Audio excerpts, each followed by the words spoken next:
that instinct that one feels, this is my gut feeling. The gut has also been groomed by various influences, and that's what comes out, and that's how you respond to a situation. And for me, Firaaq really was that. And it doesn't end with making it, unfortunately, the red light's on. But this, yes, we can, most of the, I can continue? Is it thanks to Jaggi not being here, Joy? You can continue, Nandi. 5 more minutes. Because Shobhana has given you some. Oh, I know, that's true. Okay, in quick.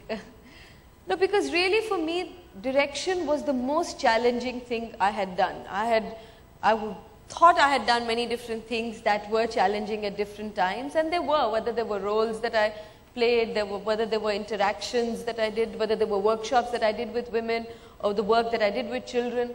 But somehow, the way my boundaries of all kinds were pushed during direction, because it wasn't that one thing. It was a coming together of everything. It wasn't just a creative process. It was a spiritual process. It was an emotional journey. It was just about everything, because I was dealing also with a subject that was very sensitive. When I began to collect my cast and crew, I was very idealistic, and I said, I'm only going to take people who are truly secular. And I'm not going to take anybody who already comes with so much of prejudice and, you know, talks about in terms of us and them and all of that. And I realized that I would have a very small cast and crew, because, you know, everybody who came in, I would first get into a discussion about the issue itself and why I was doing this film. And, you know, even people that I knew, you scratch their surface and the kind of comments people would make. Do you think being a woman, it was more challenging for you to direct? And I can't even list it down, and I'm sure all the women sitting here who are working women would be able to tell you better that there are just these little ways in which people talk, how they interact, what they expect, the words they use, whether they say, oh, stop whining, which is not something a man would be told, or, you know, stop crying about something like this, even though you're not really crying, you're just trying to put your point, or just little ways in which people interact. And I think, you know, we women, I'm not usually a commune person, but, you know, you do get to know, you do find out ways in which you negotiate through those circumstances to overcome those challenges. And I'm going to tell you a little story at the end of it, which is, there's a scene, not many of you would have seen Firaaq, but I hope I can create enough curiosity for you to, at least one hand is raised, thank you. There's a scene where it's the dead of the night and it's completely quiet, and we have this one actor, you know, coming out of a shop, and he opens the shutter and closes it. And it was a really wide shot at a crossroad. So we needed, and it was in old Hyderabad city where everybody had told me not to shoot, saying that, you know, people spit on you, they throw stones on you, all kinds of stories were floating about not shooting in old Hyderabad city. But because I wanted to shoot there, and because I thought that was, I'd done all my location hunting and that seemed the best place, which looked very similar to the Ahmedabad city that I was trying to portray. So when we went there at 10 at night, and there were about 10,000 people, because the rumor was that Salman Khan was going to be shooting there. And I sort of went hoarse trying to tell everyone that Salman Khan is not in this film. There is this small little actor who you don't know is going to be there. Anyway, that didn't help, and my cameraman got completely panicky, and he said, I told you we shouldn't have shot in this place, and he immediately ran and went into his car. The security guys came, surrounded me. Of course, woman director has to be protected. So, you know, they said, okay, get into your van, and there was like, you know, we cannot shoot and we have to wrap up. So I took the mic, and there was this big circle, the empty circle that was kept in the middle so that we could shoot, and there were these 10,000 people around it. So I took the mic and went into the center of it. Of course, my cast and crew was laughing at me and say, oh, there she goes, and, you know, her activist side is coming out, and it's not going to help, and everybody was smirking. I went into the middle, and I gave this impassioned speech to the people who were there, told them what everybody thought, that I wouldn't be able to shoot in old Hyderabad city, what the film was about, how important it was for me to shoot that night. I told them what sync sound was, that if there was even a mobile ring, that I would have to take it all over again. And you won't believe it, in 20 minutes, everybody just went. I didn't have to do anything. It was, in fact, the people who told other people to sort of, you know, those who were still hanging around to go away. So there are those little stories that constantly make you feel that whatever this thing called instinct is, whatever that little voice that comes in your heart, in your stomach or in your head or wherever it does come from, if you truly believe in something, you always find the courage for it. You don't find the courage for something when your belief is a little unsure, when your belief is not really strong, then you do buy into other people's stories or explanations or justifications, or you do get fearful.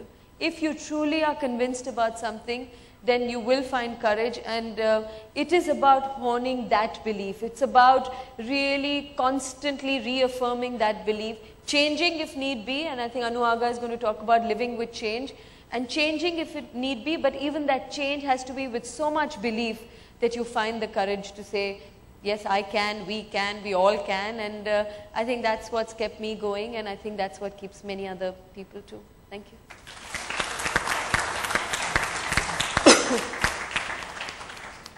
Thank you, Nandita. Probably you should consider, and I mean this very seriously, documenting your thoughts in the form of a book. Somebody told me that in the morning. Yeah. Time and discipline. Or enough of a conviction. Yeah. Anu, thank you so much.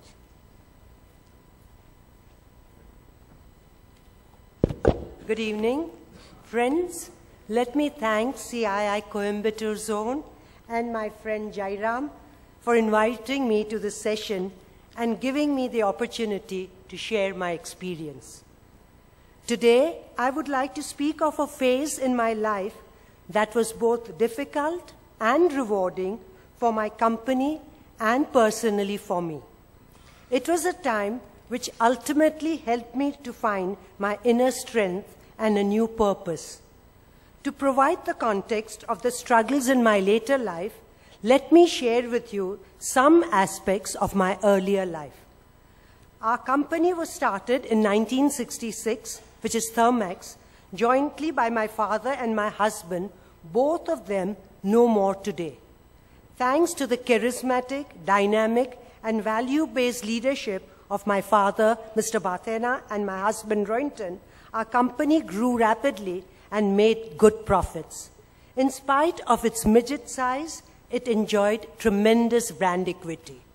Both my father and my husband were not engineers, and yet they built an engineering company. It was an entrepreneurial culture with a lot of independence, responsibility, and empowerment given to employees very early in their careers. Our innovative HR culture, with its training focus, was the talk at many forums and won us many awards. We grew rapidly with a 25% compounded average growth rate till 1996. In 1995, we went public, and in a depressed capital market, our issue was oversubscribed 7 times. I know 7 times means nothing today, but in those days it meant something. Our 10 rupee share was listed at a premium of 180, impressive enough in those days. By then, some of our strengths had become our weaknesses. We were meeting new challenges with old remedies, not realizing their present inadequacies. Our pride at times bordered on arrogance, and we started to believe that we could teach others but had very little to learn from the outside world. As a result, we tended to be inward-focused and missed out on new ideas and fresh inputs. We diversified into many unrelated, non-core businesses. For example, though we were one of the first companies to enter software, we never made it a success because we looked at this business with a manufacturing mindset. My late husband, Roynton, hated bureaucracy and unnecessary paperwork. The company was small and successful and relied on individuals and trust.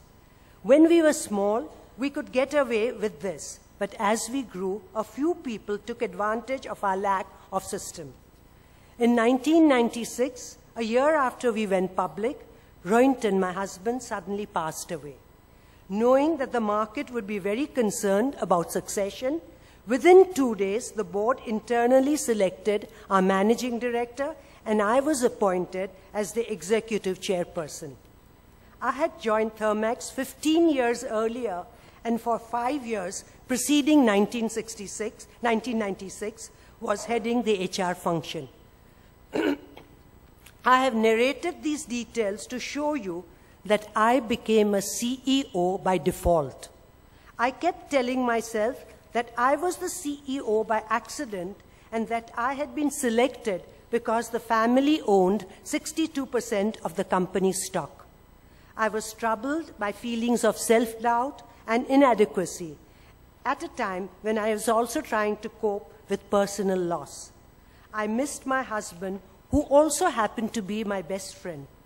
I felt helpless and missed his support.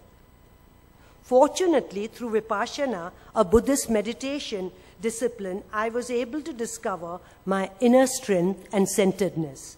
The practice of daily meditation helped me to come to terms with my husband's death and in a way prepared me for what I had to face on personal and professional fronts. In 1997, within a short span of 15 days, I lost 3 dear ones. My 96-year-old mother-in-law, who lived with us and was longing to die, passed away. I'm not a dog lover, but had got very attached to our pet dog for 12 years, and he died. A few days later, my son, who was 25 years old, with his entire life ahead of him, was killed in a car accident. Not only did I have to cope with all my personal problems, but also on the professional front, there was a downturn in the Indian economy, and from being a very successful company, our performance started deteriorating. In 1999-2000, for the first time in our history, we made an operational loss. Our share price, which had gone over 400, dropped to 36. It was a very difficult period, but as I struggled, I realized I had a choice: either to feel helpless and wallow in self-pity, allowing my sense of inadequacy to grow, or to tap my personal strength and take charge of my life. At this point, I also received an anonymous letter from a shareholder accusing me of letting down the minority shareholders. After many sleepless nights, the board decided to hire a consulting company and had to take many tough and uncomfortable decisions. I also took a timely decision. Conscious of my lack of business acumen, in July 1999, I decided to become a non-executive chairperson and handed over charge to our managing director. Being away from daily operations, I could take a detached macro view of the company. I could clearly see that as an organization, we had got used to what the late Sumantra Ghoshal called satisfactory underperformance. We began the job of putting our house in order. Our senior male managers resisted the idea of seeking external help. I find that male managers find it very difficult to ask for help. I think it damages their macho image. Am I right?